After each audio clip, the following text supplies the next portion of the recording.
Welcome back to my channel. It is 11 p.m. and I have a flight in 4 hours. So why wouldn't I start canning a bushel of green beans? Let me show you how easy this is.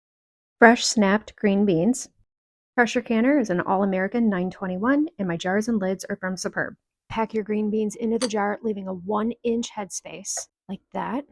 Decide if you want salt or not. You don't have to. Salt doesn't have anything to do with safety.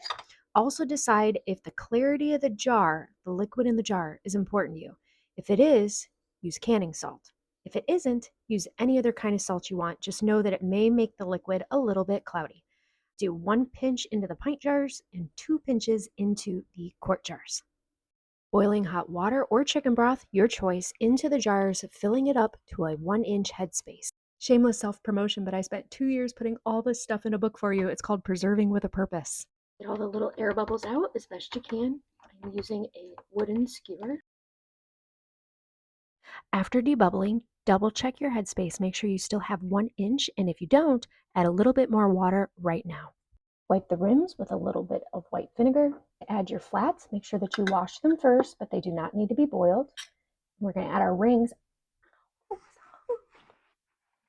We're going to add our rings finger light. That's 3 fingers. Just until the jar spins, and that's it. Using my All-American pressure canner, I add the green beans to 3 inches of water on the bottom, plus a little splash of vinegar on the inside. The All-American 921 allows you to double stack pints.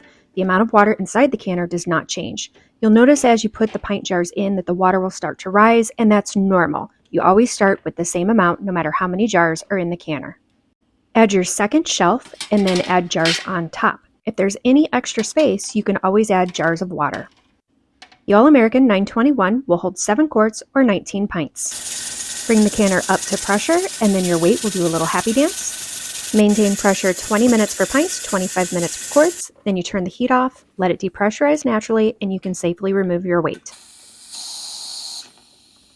That little hiss is perfectly normal. I wait about 10 minutes and then I unlock all the wing nuts and open the lid away from my face. It's very, very hot. Be careful. Using a jar lifter, you can now remove your jars and make sure that you put them on something that is heat resistant, like a cutting board or some towels. Once the jars have cooled, you can remove the rings and test the seal. I love canning because I know exactly what's in the jar and exactly what we're going to eat. What I don't love is that I waited so late to do this. It's now 1:43 in the morning and I have a flight to catch. Okay, love you, bye.